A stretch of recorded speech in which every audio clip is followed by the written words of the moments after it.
Good morning, my dear friends. Welcome back to Gangadhar Grammar Classes, Bobili. అందరికీ నమస్సుమాంజలులు. నేను మీ గంగాధర్ మాస్టర్ని. ఈ విద్యా సంవత్సరంలో ప్రభుత్వ పాఠశాలల్లో నూతనంగా ప్రవేశపెట్టినటువంటి కొత్త టెక్స్ట్ బుక్స్ పై ఇంగ్లీష్ కొత్త టెక్స్ట్ బుక్స్ పై అందులో పాఠాలన్నింటినీ కూడా వీడియో రూపంలో చేసి పంపించడానికి ప్రయత్నం చేస్తున్నాను. అందులో భాగంగా మొట్టమొదట 10th క్లాస్ లెసన్ స్టార్ట్ చేశాను. సో ఆల్రెడీ 3 చాప్టర్స్ కంప్లీట్ అయ్యాయి. ఇది ఫోర్త్ యూనిట్ లో 1 or 2 పార్ట్స్ అయ్యాయి. ఇది థర్డ్ పార్ట్ అనమాట. అంటే మొత్తం లెసన్ ని ఒకే వీడియోలో తీస్తే పిల్లలకి కొంచెం కన్ఫ్యూజన్ గా ఉంటుంది, అర్థమవుతుందో లేదని చెప్పేసి 3 పార్ట్స్ గా లేకపోతే 2 పార్ట్స్ గా అలా చేస్తున్నాను. ఈ fourth unit Anne Frank from the diary of Anne Frank lesson నుంచి ఇది 3వ పార్ట్, ఇది ఫైనల్ పార్ట్ అవుతుంది. సో ఈ వీడియోని జాగ్రత్తగా స్టడీ చేసి మొత్తం లెసన్ అంతా first part, second part, third part కూడా స్టడీ చేసి పిల్లలందరూ కూడా లెసన్ బాగా అర్థం చేసుకొని మంచి ఫలితాలు సాధిస్తారని చెప్పేసి ఏమైనా కామెంట్స్ ఉంటే కామెంట్ సెక్షన్లో పెట్టండి. అలాగే సబ్స్క్రైబ్ చేయండి, లైక్ చేయండి, షేర్ చేయండి ఫ్రెండ్స్. మీ స్టూడెంట్స్ అందరికి కూడాను ఈ వీడియోస్ చూపించి వాళ్ళని ఉత్తేజపరుస్తారని చెప్పేసి మిత్రులందరినీ నేను కోరుకుంటున్నాను. బొబ్బల్ నుండి మీ గంగాధర్ మాస్టర్. చూడండి ఇక్కడ, since no one would understand a word of my stories to Kitty. Since no one would understand a word of my stories to Kitty. Kitty అనేది ఇక్కడ ఎవరు? డైరీ అనమాట. డైరీనే తన బెస్ట్ ఫ్రెండ్ గా చేసుకుంది. అతను ఆ అమ్మాయికి బెస్ట్ ఫ్రెండ్స్ ఎవరు లేకపోవటం వల్ల ఉన్నారు, బట్ బెస్ట్ ఫ్రెండ్ గా ఎంతవరకు ఎవరిని ట్రీట్ చేయలేదు. సో కిట్టీని బెస్ట్ ఫ్రెండ్ గా చేసుకుంది తనగా బర్త్డేకి వచ్చినటువంటి డైరీని. ఆ డైరీలో ఏవో విషయాలు రాయాలి. అయితే డైరెక్ట్ గా మొత్తం అందులో if I were plans right in అంటే డైరెక్ట్ గా ఎంటర్ అవటం అనమాట. డైరీలో రాయటాన్ని ఆ రోజు విషయాలు కానీ ఫ్యాక్ట్స్ కానీ ఇవన్నీ అయితే ఫ్రెండ్ గా అర్థమవుతుందో లేదా, ఫ్రెండ్ రిసీవ్ చేసుకుంటాడు లేదో ఉద్దేశంతో I would better provide a brief sketch of my life. తన జీవితం 14 సంవత్సరాల వయసులో చనిపోయింది కదా. సో అంతకు ముందు తన యొక్క బ్రీఫ్ స్కెచ్ అంటే తన జీవితంలో జరిగేటువంటి జస్ట్ సమ్ ఇన్సిడెంట్స్ ని బ్రీఫ్ స్కెచ్ గా చేసి అందులో చూపించాలని చెప్పేసి ఒక నిర్ణయానికి వచ్చింది ఆ కిట్టి అనే ఫ్రెండ్ కి. కిట్టి అంటే ఎవరు కాదు, ఇంకా డైరీ అనమాట. ఆ డైరీలో తన యొక్క బ్రీఫ్ స్కెచ్ ఆఫ్ లైఫ్ ని చూపించి just much as I dislike, ఎందుకంటే అంతమందికి ఇష్టపడుతుందో లేదో ఇవన్నీ రాస్తే రోజువారీ ఇన్సిడెంట్స్ ఇవన్నీ కూడాను. సో మొట్టమొదట నా యొక్క జీవితంలో జరిగినటువంటి ముఖ్యమైన సన్నివేశాలు ఇందులో పొందుపరచడానికి ప్రయత్నం చేస్తానని చెప్పేసి అనుకున్నది ఆ అమ్మాయి అనా ఫ్రాంక్. ఇక్కడ చూడండి, తన యొక్క జీవితంలో ఏవి మంచి ఎట్లా ఉంది అనేది అదంతా కూడా ఇక్కడ చెప్తుంది. మై ఫాదర్, సెకండ్ పేర చూడండి, the most adorable father I have ever seen. వాళ్ళ ఫాదర్ చాలా ఫ్రెండ్లీ అనమాట, ఎంత అనుకూలంగా ఉంటారట అతను. అసలు అలాంటి ఫాదర్ నేను ఎప్పుడు చూడలేదు అని చెప్పేసి అంటుంది అమ్మాయి. Did not marry my mother until he was 36. 36 సంవత్సరాల వరకు కూడాను ఆయన వివాహం చేసుకోలేదట. And she was 36 and she was 25. So mother ఏమోని 25 years, ఆయనకేమోని ఫాదర్ కేమోని 36 years. సో మై సిస్టర్ అప్పుడు వివాహం చేసుకున్నారు. 36 years వరకు కూడా అతను వివాహం చేసుకోలేదు. My sister Margaret was born in Frankfurt in Germany in 1926. 1926లో తన సిస్టర్ అక్క మార్గరెట్ జన్మించిందట. I was born on 12 June 1929. నేను 1929లో 12 June ని జస్ట్ అంటే 26, 29 3 years గ్యాప్ లో ఇద్దరు పుట్టారనమాట. I lived in Frankfurt until I was 4. 4 సంవత్సరాల వరకు కూడా ఫ్రాంక్ఫర్ట్ లో నివాసము ఉండేవాళ్ళము. My father emigrated to Holland in 1933. 1933లో వీళ్ళు హాలండ్ కి వెళ్ళారనమాట. ఉద్యోగరీత్యా లేదా సమ్ ఐ థింక్ అక్కడి నుంచి వెళ్ళిపోయారు. ఎక్కడికి? హాలండ్ వెళ్ళారు. My mother Edith Hollander Frank went with him to Holland in September నెలలో ఫాదర్ మదర్ ఇద్దరు కూడాను హాలండ్ కి వెళ్ళిపోయారు, మైగ్రేట్ అయ్యారు, వలస వెళ్ళారు ఉద్యోగరీత్యా అనుకోవచ్చు. While Margaret and I were sent to, వీళ్ళిద్దరు వెళ్ళటం అనేటువంటి వీళ్ళ పిల్లలు కదా, వీళ్ళు ఏం చేశారంటే వీళ్ళు while Margaret and I were sent to అంకన్ to stay with our grandmother. ఇక్కడ Aachen not Aachen. While Margaret and I were sent to Aachen నది ప్రదేశం ఊరికి వీళ్ళిద్దరిని కూడా గ్రాండ్ మదర్ గ్రాండ్ మదర్ ఉన్న చోటుకి తీసుకువెళ్ళారనమాట. Margot went to Holland in December. తర్వాత అక్కడి నుంచి మరలా మార్గెట్ డిసెంబర్ లో హాలండ్ వెళ్ళిపోయింది. And I followed in February. ఈ అమ్మాయి కూడా ఫిబ్రవరిలో హాలండ్. అందరూ ఒకదారి చేరుకున్నారు అనమాట. పేరెంట్స్ దగ్గరికి వీళ్ళిద్దరు పిల్లలు కూడా వెళ్ళారు. when I was plunked down on the table as a birthday present for Margaret. అక్కడికి వెళ్ళేసరికి ప్లంక్డ్ డౌన్, జస్ట్ వింతగా అనమాట. ఆ అమ్మాయిని మార్గెట్ కి గిఫ్ట్ గా, ప్లంక్డ్ డౌన్ అంటే ఇక్కడ చూసారు బర్త్డే గిఫ్ట్స్ పెడతారు కదా ఒక టేబుల్ మీద, అక్కడ కూర్చోబెట్టి ఆ మార్గెట్ పిలిచిగో నీకు గిఫ్ట్ అని చెప్పేసి ఆ చెల్లెని చూపించి చెప్తున్నారు అనమాట. ఇక్కడ చూడండి, plunked down, informed word, put down a casual way, just అలా కూర్చోబెట్టి చెప్పడం అనమాట. ఐ స్టార్టెడ్, ఇక్కడ చూడండి next passage. I started right away at the Montessori Nursery School. I started right away at the Montessori Nursery School. Montessori Nursery School లో తన యొక్క జీవన అంటే చదువు ప్రయాణం మొదలైంది ఇక్కడ. I stayed there until I was 6. I stayed there until I was 6. అక్కడ నేను 6 సంవత్సరాలు వచ్చే వరకు ఉన్నాను. At which time I started in the first form. At which time I started in the first form. So అంటే 6 సంవత్సరాలు వచ్చిన తర్వాత ఆ అమ్మాయి అక్కడ మాంటిసోరీ నర్సరీ స్కూల్లో చేరి మొదటి తరగతిలో, ఫస్ట్ ఫార్మ్ సెకండ్ ఫార్మ్ అట్లా అంటాం, ఫస్ట్ స్టాండర్డ్ సెకండ్ స్టాండర్డ్ లా. In the 6th form my teacher was Mrs Kuperus. In the 6th form అంటే ఆ స్కూల్లో ఫస్ట్ 6th స్టాండర్డ్స్ ఉన్నాయన్నమాట. సో 6th క్లాస్కి వచ్చేసరికి వాళ్ళ టీచర్ అంటే కూపారెస్ ద హెడ్ మిస్ట్రెస్, ఆమె హెడ్ మిస్ట్రెస్ కూడాను ఆ స్కూల్ కి. At the end of the year we're both in tears. అంటే అక్కడ 6th క్లాస్ కంప్లీట్ అయిన తర్వాత ఏమైందంటే వాళ్ళ హెడ్ మిస్ట్రెస్ కుపెరెస్, ఈ అమ్మాయి కూడాను చాలా బాధకు గురయ్యారట ఆ స్కూల్ నుంచి బయటకు వచ్చేసేటప్పుడు 6th కంప్లీట్ అయ్యి. Both in tears as we said heart biting farewell. వెళ్ళేటప్పుడు ఫేర్వెల్ ఏర్పాటు చేస్తారు కదా స్టూడెంట్స్, ఫేర్వెల్. సో ఆ సమయంలో వీళ్ళిద్దరు కూడా చాలా బాధపడారట. హెడ్ మిస్ట్రెస్ బాధపడింది, అమ్మాయి కూడా చాలా బాధపడింది. అలాగే స్టూడెంట్స్ అందరూ కూడా ఒకసారి ఆ పాఠశాల 10 సంవత్సరాలు లేదా 6 సంవత్సరాలు 5 సంవత్సరాలు చదివిన తర్వాత బయటకు వెళ్ళేటప్పుడు చాలా బాధను వ్యక్తం చేస్తుంటారు. సో వీళ్ళిద్దరికి బాగా ఇంటిమెస్ ఎక్కువగా ఉండేదేమో, హెడ్ మిస్ట్రెస్ కి అమ్మాయికి కూడా, నా ఫ్రాంక్ కి. వాళ్ళు చాలా ఎక్కువగా బాధపడ్డారు ఇక్కడ. In the summer of 1941 grandma fell ill. 1941లో వేసవిలోని తన యొక్క మా నాన్నమ్మ అనారోగ్యానికి గురైంది, మా అమ్మగారు. And had to have an operation, శస్త్రచికిత్స కూడా జరిగిందట ఆమెకు.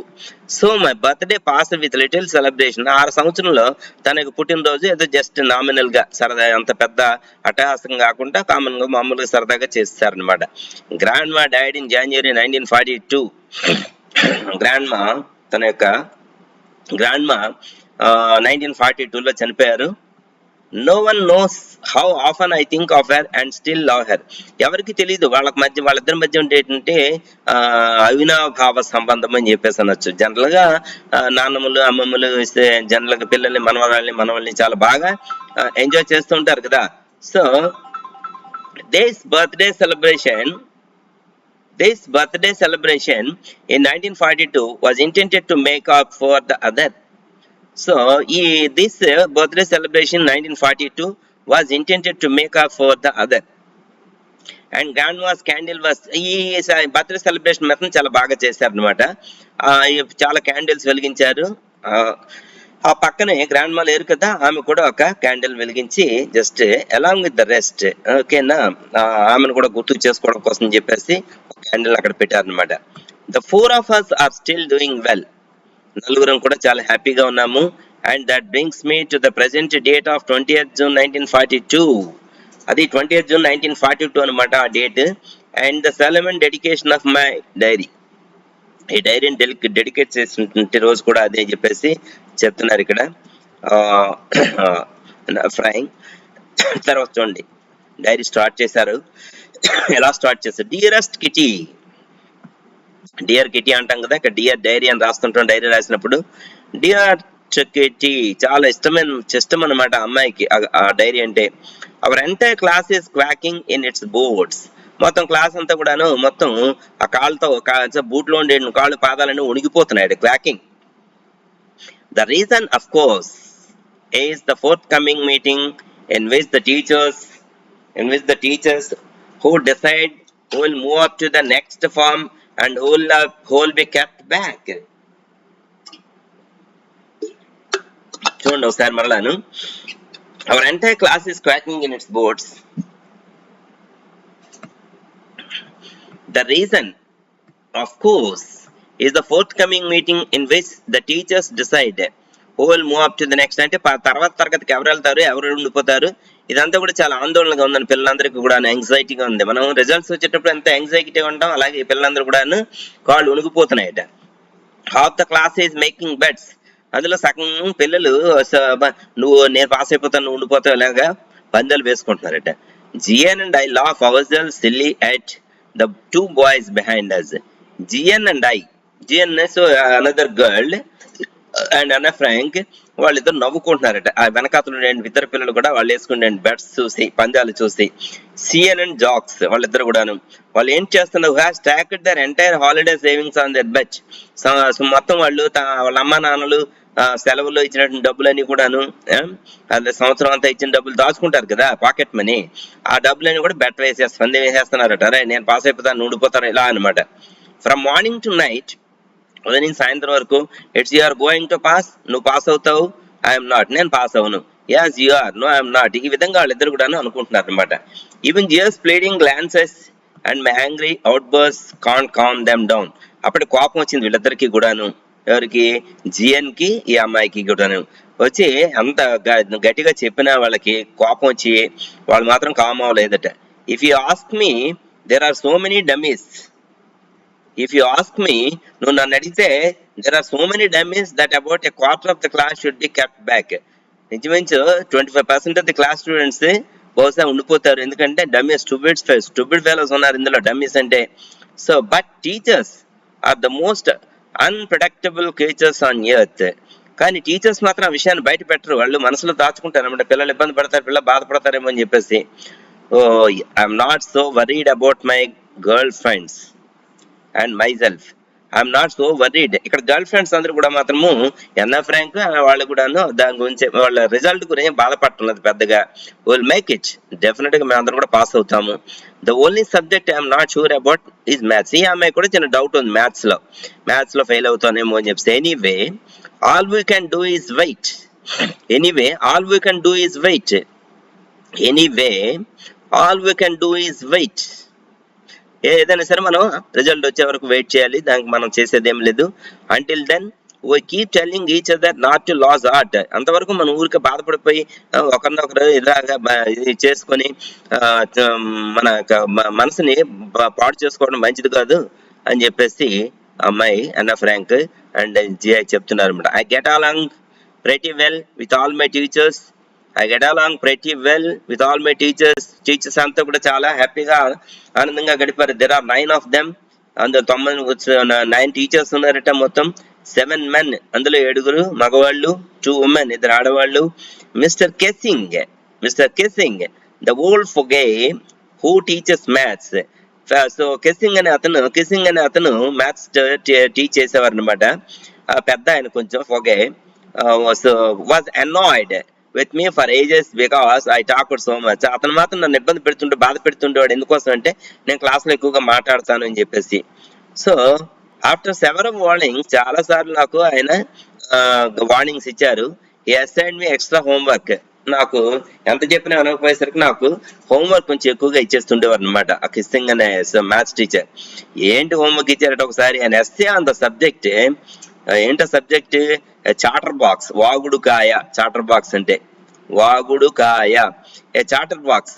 What can you write about that, నువ్వేంటి రాస్తావు దాని గురించి రాయ్ అని చెప్పేసి ఆ మ్యాథ్స్ టీచర్ అనే ఫ్రాంక్ కి చెప్పారట.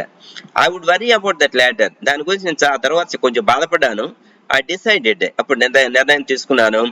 I jotted down the title in my notebook లో టైటిల్ రాసుకున్నారు. Tucked it in my bag, ఆ బ్యాగ్ లో ఆ పుస్తకాన్ని పెట్టేసి and try to keep quiet, నిశ్శబ్దంగా ఉండడానికి ప్రయత్నం చేస్తుంది అనమాట క్లాస్ లో. అప్పుడు that evening after I had finished the rest of my homework, ఇంటికి వచ్చిన తర్వాత హోంవర్క్స్ అన్ని కంప్లీట్ చేసింది అమ్మాయి Anne Frank. The note about the essay caught my eye. Sir చెప్పారు కదా మ్యాథమెటిక్స్ టీచర్, చాటర్ బాక్స్ గురించి రామేసి వాగుడుకాయ నువ్వేంటి రాస్తావు రాయని చెప్పేసి. So I began thinking about the subject while chewing the tip of my fountain pen. Fountain pen అనేది famous pen అప్పట్లోని. ఆ తాంతాలకు పాలిని టిప్ ని ఇలా పట్టుకొని నవ్వులుతూ చేయింగ్ ఇలాగనమాట. ఆలోచన తట్టకపోతే అలా చేస్తుండేవాళ్ళం మేము కూడా చిన్నప్పుడు అట్లాగా. సో ఆలోచించడం మొదలు పెట్టింది ఏం రాయాలని. Anyone could ramble on and leave big spaces between the words. Ramble, talk and right aimlessly for. ఎవరైనా దీని గురించి రాయగలరా అసలు? ఒకళ్ళు రాసిన అర్థం అవుతుందా ఏమిటి రాయాలి అని చెప్పేసి ఇలాగ ర్యాంబుల్ అంటే టాక్ అండ్ రైట్ ఎయిమ్లెస్లీ, ఒక ఆలోచన లేకుండా ఏది పడితే రాసేవాడు అనమాట. అది ఇష్టం లేదు.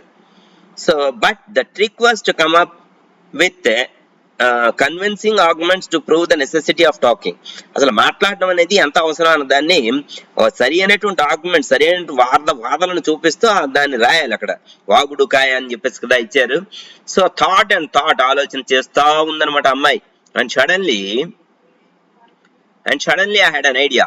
సడన్ గా ఒక ఐడియా వచ్చింది. ఇక్కడ చూడండి, convincing argument, A statement so such a man people believe. అంటే మనం ఇచ్చిన దాన్ని నమ్మాలి అవతల వాళ్ళు, మనం రాసిన దాన్ని నమ్మేటువంటి పరిస్థితిలో ఉండాలన్నమాట ఆ స్టేట్మెంట్ అన్నది. దాన్ని కన్విన్సింగ్ ఆర్గ్యుమెంట్ అంటారు. I had an idea. అప్పుడు ఒక ఆలోచన వచ్చిందట. I wrote the 3 pages mister Keesing had assigned me and was satisfied. 3 pages రాసింది, అది పట్టుకెళ్ళిచ్చింది. కేసింగ్ కూడా దాన్ని చూసి సాటిస్ఫై అయ్యారు. I agreed that talking is students right and that I would do my best to keep it under control. అదే students అంటే argument అనేది students తాలూకా అర్హత, అదే మ్యాక్సిమం దాన్ని కంట్రోల్ చేసుకోవడానికి నేను ప్రయత్నం చేస్తాను సార్ అని చెప్పేసి అందులో రాసింది అనమాట. బట్ ఇక్కడ చూడండి next passage. But that I would never be able to cure myself of the habit since my mother talked as much as I did, if not more, and thus there is not much you can do about inherited traits. Inherited అంటే ఇక్కడ చూడండి, qualities are that one gets from the parents. వారసత్వంగా వచ్చేటటువంటి అలవాట్లు అనమాట inherited rights అంటే. Inherited rights, mother ఎక్కువగా మాట్లాడుతూ ఉండేది, ఆ అలవాటు నాకు కూడా వచ్చేసింది, కాబట్టి దాన్ని కంట్రోల్ చేయడం చాలా కష్టంగా ఉంది అని చెప్పేసి రాసింది అందులో అమ్మాయి చివరిలోని. Mr Keesing had a good laugh at my arguments. Keesing చాలా నవ్వుకున్నారట ఆర్గ్యుమెంట్స్ చూసి, ఆ వాదనలు చూసి, అందులో రాసిన విషయాలను చూసి. But when I proceeded to talk my way through the next lesson, when I proceeded to talk my way through the next lesson లో మరలా నేను మాట్లాడటం మొదలు పెడితే అప్పుడు ఏం చేశారు మరలా master? Assign me second essay, మరలా 2వ ఎస్సేని అసైన్ చేశారు. ఏంటంటే homework. This time it was suppose to be on an incorrigible chatterbox. Incorrigible chatterbox. చూడండి ఇక్కడ, something that cannot be corrected, easily bad quality. Incorrigible chatterbox అంటే దీన్ని general గా చెడు అలవాటు అని చెప్పొస్తుంది, కంట్రోల్ చేసుకోవడం చాలా కష్టం అని చెప్పేసి. సో వాగుడుకాయ, వాగటం ఆపలేటువంటి పరిస్థితి అనమాట. I suppose to an incorrigible chatterbox. చూడండి, సో తప్పును సరిదిద్దుకోలేని వాగుడుకాయ అని చెప్పేసి చెప్పొచ్చు ఇక్కడ. ఐ హ్యాండెడ్ ఇట్ ఇన్ రాశారు. And Mr Keesing had nothing to complain about for 2 whole lessons. రెండోసారి కూడా అది రాసి ఇచ్చేసింది అమ్మాయి, అతను కూడా కంప్లైంట్ ఏం చేయలేదు. హౌవెవర్ డ్యూరింగ్ 3rd lesson, 3వ పాఠంకి వచ్చేసరికి had finally had enough Frank as punishment for talking in class. ఇంకా 3వ లెసన్కి వచ్చేసరికి ఇంకా అప్పటికి కూడా ఆమె తగ్గకపోయేసరికి, ఆమె వాదనలు సరిగా అతనికి అర్థం కాకపోయేసరికి అర్థమయ్యాయి, కానీ ఇంకా ఎలాగైనా సరే ఆ అమ్మాయిని మాటలు తగ్గించాలి క్లాస్ లో మాట్లాడడం అన్నది. జనరల్ గా మ్యాథమెటిక్స్ టీచర్ బోర్డు మీద లెక్క చెప్తా ఉంటే వెనకాల పిల్లలు మాట్లాడుతూ ఉంటారు, మళ్ళీ వెంటనే మాస్టర్ పిల్లలు వైపు తిరిగేసరికి ఆగిపోతూ ఉంటుంది అనమాట. Anna Frank as punishment for talking in class. Anna Frank as punishment for talking in class. Anna Frank as punishment for talking in class. ఆ క్లాస్ లో మాట్లాడడానికి పనిష్మెంట్ గా, శిక్షగా మరలా ఏంటంటారు ఆయన? Write an essay entitled quack quack quack said Mistress Chatterbox. అలా మాట్లాడుతూ ఉంటావు క్వాక్ క్వాక్ క్వాక్ ఏదో వాగుతా ఉంటావు, దాని మీద రాయి అని చెప్పేసి ఒక మరలా ఎస్సే ఇచ్చారు, ఆమె హోంవర్క్ ఇచ్చారు అనమాట. ఇంకో ఇక్కడ చూడండి, is the maths teacher and she Anna Frank. పాపం ఏం చేయాలో తోచట్లేదు 3rd టైం కూడాను. ద క్లాస్ రోడ్, క్లాస్ అంతా అరిచింది. I had to laugh too, నేను కూడా నవ్వుకున్నాను. Though I had nearly exhausted my ingenuity on the topic of chatterboxes. Ingenuity ఇక్కడ చూడండి, originality and inventiveness. Originality and ఇన్వెంటివ్నెస్.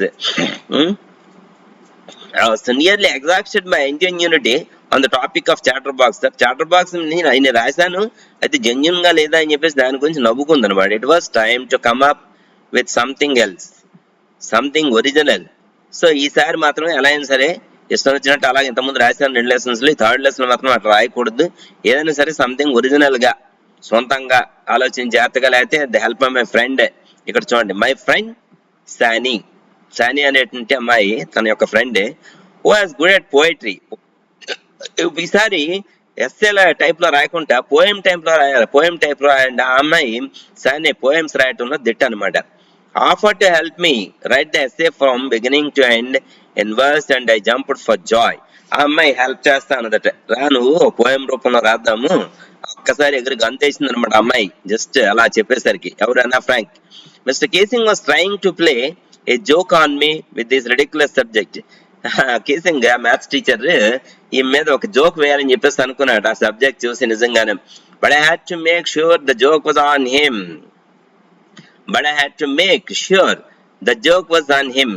Bus నేనేంటంటే ఆ జోక్ అతని మీద ఏదో చెప్తారేమో అని చెప్పేసి నేను అనుకుంటానని ఐ ఫినిష్డ్ మై పోయం పూర్తి చేశాను. అండ్ ఇట్ వాజ్ బ్యూటిఫుల్, చాలా బాగా వచ్చింది. It was about a mother duck, తల్లి బాతు, అండ్ ఎ ఫాదర్ స్వాన్, హంస. ఓకేనా, ఫాదర్ విత్ 3 baby ducklings, ముగ్గురు పిల్లలు కూడా baby ducks who were bitten to death by the father. ఈ హంస ఫాదర్ స్వాన్ ఉంది కదా, హంస అది ఈ ముగ్గురు పిల్లలను కూడా తినేసిందట, చంపేసిందట. బికాజ్ ఎందువలన దే క్వాక్ టూ మచ్, ఎక్కువగా మాట్లాడేవారని, వాళ్ళు quack quack quack quack quack అని ఎక్కువగా అరిచేవారని. So luckily Mr Keesing took the joke the right way. అయితే అదృష్టవశాత్తు ఏంటంటే ఆ జోక్ ని మేము రాసిన పోయంలో రాసిన జోక్ ని అతను మంచి మార్గంలో తీసుకున్నారు, మంచిగా ఆలోచించారు. అంటే ఇక్కడ చూడండి, మనం అదే పనిగా స్ట్రెస్ ఇచ్చి, అదే పనిగా ఇబ్బంది పెట్టి, అదే పనిగా జోక్స్ వేస్తుంటే క్లాస్ లో పిల్లలు కూడా హర్ట్ అవుతారు. హర్ట్ అయ్యి మనం చెప్పిన మాట వింటూ మన మీద జోక్స్ వేస్తుంటారు. తర్వాత వాళ్ళు మరొక వేలో ఎడ్యుకేషన్ కి దూరం అయ్యే పరిస్థితులు కూడా ఉంటాయని చెప్పేసి ఇక్కడ మనం అర్థం చేసుకోవచ్చు. చక్కగా అతను అర్థం చేసుకున్నారు మ్యాథమెటిక్స్ టీచర్. ఈ 3rd time he read the poem to the class లో ఆ పోయం చదివారు మొత్తం అంతగాను. యాడింగ్ హిజ్ ఓన్ కామెంట్స్, అతని యొక్క కామెంట్స్ కూడా దాంట్లో యాడ్ చేశారు. నేనే చిన్న పొరపాటు చేసుకుంటానేమో ఏదో something. And to several other classes as well, అన్ని క్లాసెస్ కూడా చెప్పి ఈ పోయం తీసుకెళ్లి చదివారు, ఈ జోక్స్ తీసుకెళ్లి చదివారు అతను. Since then I have been allowed to talk and have been assigned any extra homework. అప్పటి నుంచి నన్ను మాట్లాడొద్దని కానీ, లేకపోతే ఎక్కువ హోంవర్క్ ఇవ్వటం కానీ చేయటం మానేశారట mathematics teacher. That you understand what the position of the student the time in the poem written by NF fine. On the contrary Mr Keesing's always making jokes these days. ఇంకా అతను అలా చేయకుండా చక్కగా సరదాగా ఎప్పుడు కూడా ఇంకా సీరియస్ గా ఉండకుండా క్లాస్ లో చక్కగా జోక్స్ వేసుకుంటే పిల్లలతోటి పాఠాలు చెప్పటం మొదలు పెట్టారట. సో ఈమె రాసిన పోయం ఒక మంచి ఉపాధ్యాయుడిని పిల్లల్ని ఇబ్బంది పెట్టకుండా బోధన చేసే పరిస్థితికి తీసుకెళ్ళింది అనమాట. సో ఈ విధంగా టీచర్ కూడా పేరెంట్స్ కానీ పిల్లల్ని హరాస్ చేయకూడదు. ఎలాగే ఉండాలి, అలాగే ఉండాలి, ఎక్కువ మాట్లాడకూడదు చేస్తే పిల్లలు ఈ విధంగా హర్ట్ అవుతారు. పిల్లలకి అంటే పిల్లల తల్లిదండ్రులు కానీ ఉపాధ్యాయులకు దూరం అయ్యే పరిస్థితి కూడా ఉంటుంది. యువర్స్ అనే మనం యువర్స్ అని చెప్పేసి డైరీలో రాస్తాం కదా, మన యొక్క పేరు అని రాశారు. So this extracted from the diary of young girl. ఆ అమ్మాయి రాసిన డైరీ నుంచి కొంత భాగాన్ని తీసుకొని ఇలా ఈ లెసన్ మనకి ఇక్కడ ఇవ్వటం జరిగింది. విత్ స్లైడ్ చేంజెస్, అడాప్షన్, చిన్న చిన్న మార్పులు చేసి ఈ చక్కటి లెసన్ మనకు అందించారు. సో ఇందులో మీరు గమనించవలసింది ఏంటంటే, పిల్లలు క్లాస్ లో అలర్ట్ చేసేటప్పుడు వాళ్ళకి చెప్పే మార్గంలో చక్కగాను వాళ్ళకు కూడా సో నవ్విస్తూ ఆడిస్తూ పాడిస్తూ మన మార్గం టీచర్ తన వైపు కానీ వాళ్ళని తిప్పుకున్నట్లయితే ఆ స్టూడెంట్ అద్భుతమైన స్థాయికి వెళ్ళడానికి, ఆ తర్వాత టీచర్ చెప్పినట్టు స్టూడెంట్ వినడానికి కూడా అవకాశము ఉంటుంది. అది గమనించాలని చెప్పేసి ఈ లెసన్ ద్వారా మనకు మంచి మెసేజ్ అందించారు. సో పిల్లల్ని మనం ఊరిగా ఇబ్బంది పెట్టకుండా హాలిస్టిక్ వేలో మనం అప్రోచ్ అయినట్లయితే బాగుంటుందనే ఉద్దేశంతో ఈ పాఠాన్ని మనకు అందించారు. పిల్లలు మీరు కూడాను, ఉపాధ్యాయులు మన కోసమే చెప్తారు కాబట్టి దాన్ని అర్థం చేసుకొని మీరు కూడాను అలర్ట్ చేయకుండా చక్కగా పాఠాలు నేర్చుకోవాలని చెప్పేసి మీకు గంగాధర్ మాస్టర్ తెలియజేస్తున్నారు. సో ఈ పాఠాన్ని జాగ్రత్తగా స్టడీ చేయండి, మంచి మెసేజ్ ఉంది. అలాగే మీకు ఈ వీడియో నచ్చినట్లయితే సబ్స్క్రైబ్ చేసి, లైక్ చేసి, షేర్ చేయండి. నన్ను యూట్యూబ్ లో బాగా ప్రోత్సహించండి ఫ్రెండ్స్, స్టూడెంట్స్ అందరు కూడాను. ఓకేనా, అన్ని గవర్నమెంట్ స్కూల్స్, రాష్ట్రంలోని అన్ని గవర్నమెంట్ స్కూల్స్ కూడా ఈ వీడియోస్ చూస్తారని చెప్పేసి ఆశిస్తున్నాను. Thank you one and all.